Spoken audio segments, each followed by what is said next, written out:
สบายดีพี่น้องมัดจะขู่สกคนยามแรงๆอ้นก็สิมาแกงหน่อไม้เด้อต้มจืดแล้วพี่น้องเอ้ยพ่อ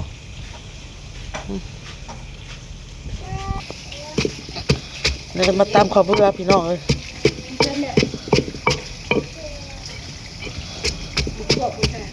ตู้เย็นไม่เข่าเบา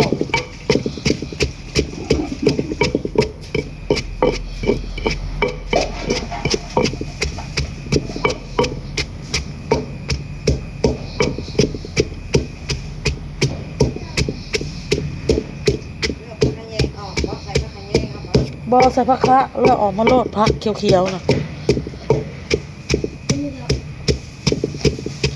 แกงหน่อไม้ตามขอบเพื่อเดือนสุดท้ายของปีจะหนาวพี่น้องมาจีดเพิ่นซ้อมเฮ็ดซ้อมยังไห้แกงแบบธรรมชาติพี่น้องไปตลาดซื้อน้ำในหนองนางซื้อมะกล้วยมาเลยเห็นเด็กๆหมักบางทีก็สิหนึ่งไว้เห็นกล้วยเย็นกินพี่น้อง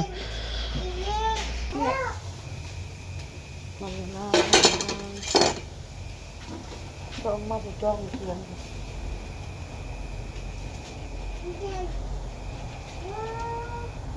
จ้อง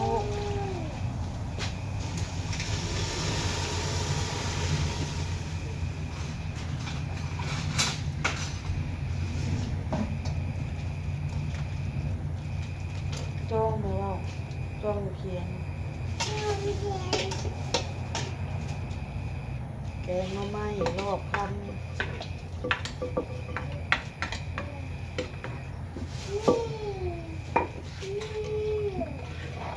คนโต๊ะหากระเซ้าวัง3-4 โมงวัง4 โมงโต๊ะแล้วก็ไม่แม่นดอกสีเศร้ายิบอยู่อ้นก็ลืมเอาเตาเขาไว้ได้พี่น้องเตาก็เปียกนะเตาขายเครื่องสบายดีพี่น้องเอากระเบื้องลงมาเลย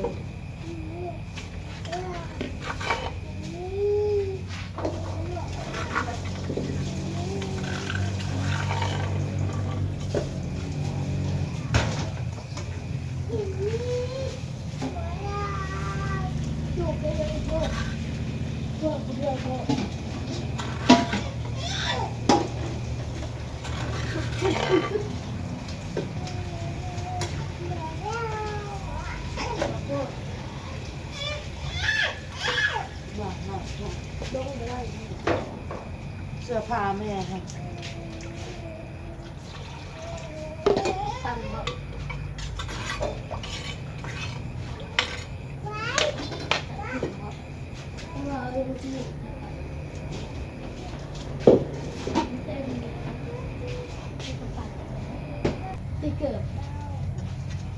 ส่เลยเอาปนกันเลยทีเนี่ยนอนหัว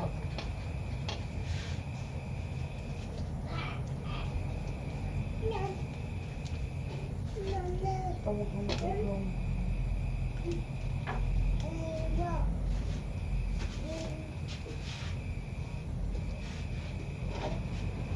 แจ้งแล้วก็สิแบ่งให้เอื้อยน้ำแน่พี่น้องแบ่งให้คนนึงน้องใบบุญนอนไปพี่น้องเด้อเอาโต๊ะกับนอน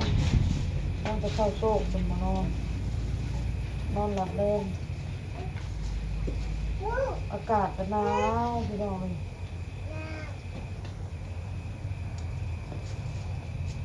หนาวลมแล้ววันนี้โอ้ย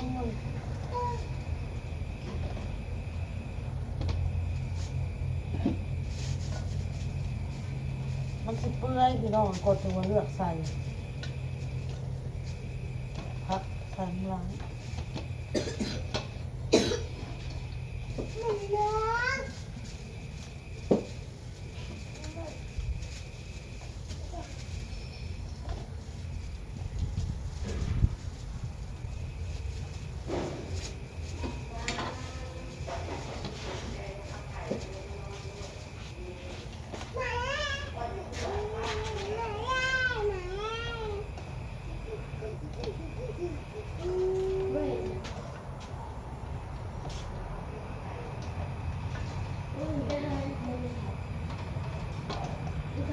ห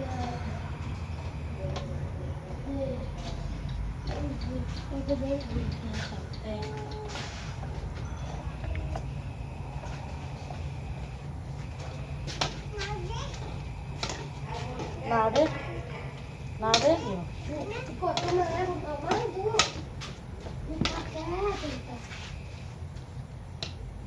ใส่กุ้งง่วงแล้วพี่น้องเลยกุ้งง่ว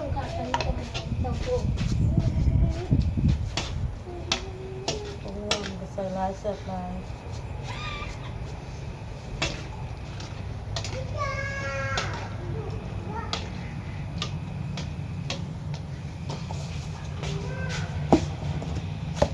น้ำตาลก็แห้งวัดพอดีน้ำตาลเลยโอ้ยMất qua đi hết rồi, có qua gì? Được đó mà. แกงเอาไม้สดหอมๆพี่น้องต้องประเดี๋ยวให้มาต้องประเดี๋ยวก่อนพี่น้องเลย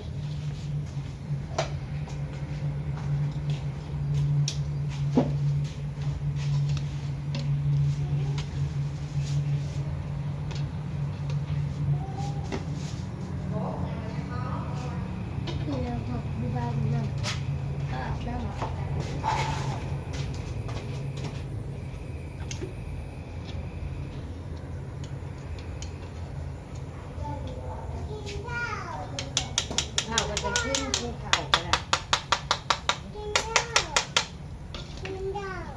บางทีสิพ่อเลย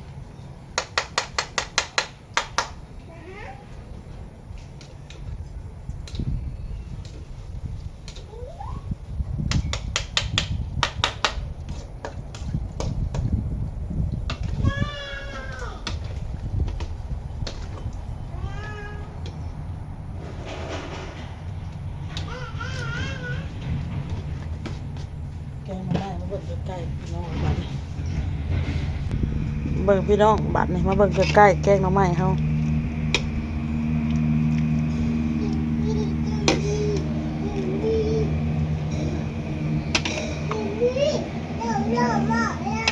มากินเห็ดสิพ่อนี่ มีแต่รอให้หมักบวบเนาะพี่น้องกับหมักอึมันสุกพี่น้องเอ้ยเพอปลาแดกเป็นนัวอย่างเฮาใส่ครบมาแล้วเฮาบักเชียงมันตายแล้วโชคบักเชียงมันตายแล้วบักเชียงมันตายแล้วเท้าบักเชียงมันตายแล้ววะฮู้ได้พี่น้องเอ้ยเท้าอันเด้บักเชียงตายแล้ววะฮะบักเชียงมันตายแล้ว เตรียมตายแล้ว แกงหน่อไม้พี่น้องเว้ยปวดขัดเอาเลย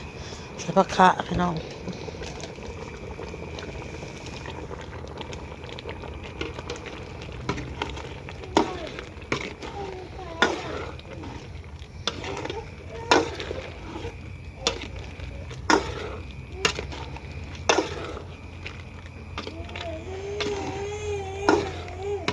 อย่าบ้ามันเกิดมือมันดำ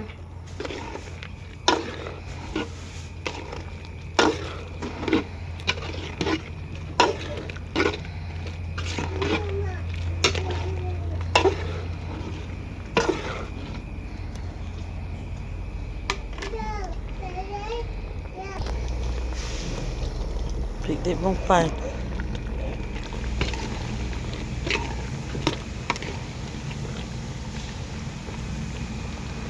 บวบมันยังบดสุกพี่น้องรอบวบสุกก่อนมักบวบกับมะพี่น้องมักบวบครับไม่ยากหรอกมะสิใส่เวลาโดนนะพี่น้องหม้อกับปวดขัดนี่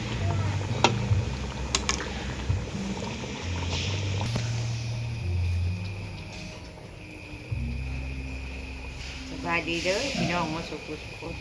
ก่อนข่าวโซ่ ข้าวเชียงตายแล้ว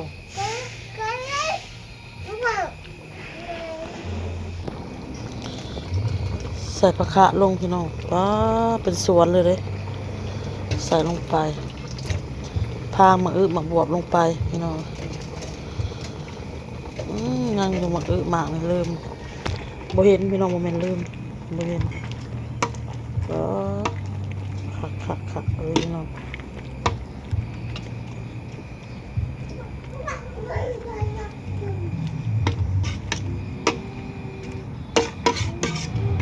บ่แซ่บก็ให้มันลู่ไปพี่น้องสุดแซ่บ